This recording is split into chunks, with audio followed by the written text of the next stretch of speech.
I said yes when I wanted to say no, I don't want to do that. He became physically violent with me.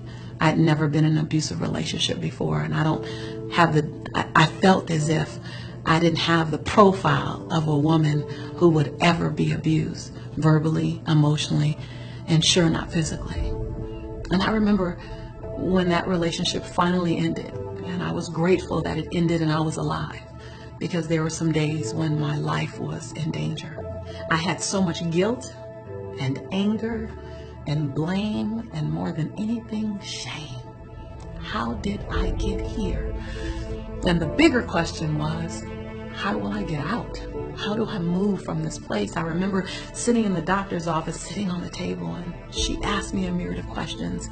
She left the room and came back with a piece of paper in her hand, and she said, Lisa, you are clinically depressed, and I need to give you this prescription. I looked at the piece of paper, and it said, Lisa Nichols Prozac.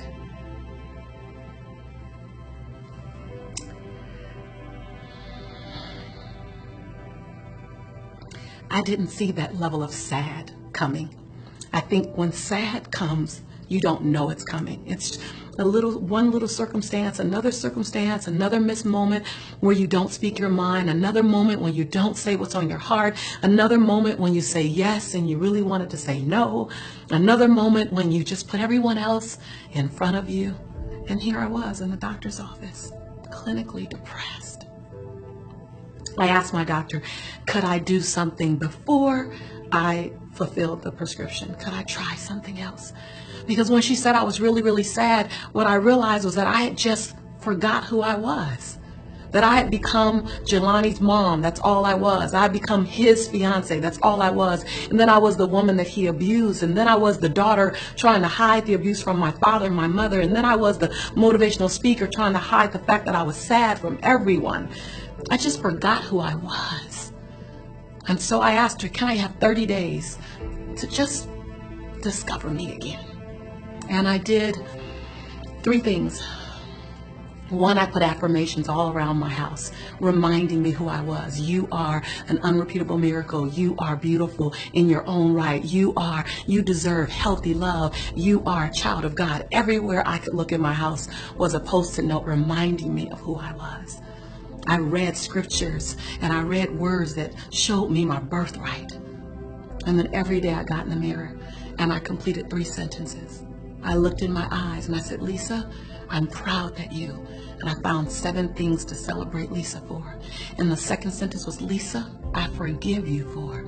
And I found 7 different things to cut the shackles of blame, shame, guilt, regret, and anger around. And I said, Lisa, I commit to you that. And I made 7 different commitments to myself every day for 30 days. And when I went back to the doctor, I was completely ready to take the prescription and fill it if I needed to. And I shared with her. She asked me question after question after question again. And then at the end, she goes, I have 2 questions for you, Lisa. I said, what? She said, what have you been doing for the last 30 days? And can I use it with other patients? Because I had found my way back to me. And another moment that I'm super, super grateful for was when my daddy took me on my first date. I was 12 years old. And he took me out to a restaurant on the pier in Marina Del Rey. And he ordered my drink and ordered my food and opened the car door and all the things you would do on a great date that I didn't know anything about at 12. And at the end of the evening, I went to walk in the house and my father was holding the door open for me. And he closed the door so I could not get in. And I stopped and I was like, Daddy, what's wrong? And he said, I want you to know something, Lisa. Tonight I took you on your first date so you get to see how you get to be treated. I wanted you to see how you get to be treated. Now, sweetheart, how you choose to be treated, that's going to be on you. The big moments in your life are made up by the little decisions you make. I didn't make a big decision to get in an abusive relationship. I made a little decision to lower my integrity bar. I made another little decision to stay when I saw the first sign that he didn't honor me the way I deserved to be honored. I made a little decision when I crossed over, moved past that moment of discomfort and allowed his words to make up for his behavior. It was my job to fall madly in love with me first, that no one was going to show me how to love me, that I have to show not only me how to love me, but I have to show other people how to love me. That you are the first example of what loving you looks like, and the way you love you is the way the world's gonna love you. So when you say, I don't need rest, then we believe you. When you say, no, don't worry about me, I'm fine, we believe you. When you say, no, I don't need help, we believe you. When you say, I'm fine by myself, we believe you. So here's what I realized: words are power. Words speak life. Your life is a physical manifestation of the conversation going on in your head, and it's a physical manifestation of the words that are falling across your lips. And if you want to create a better life, design a better conversation. If you want to design a better conversation, think a better thought, not about them, but first about you. And if you can feel it right now, something stirring in your soul, just that little something, you can't even describe it, then you're still in the game. It ain't over yet. It's never too late.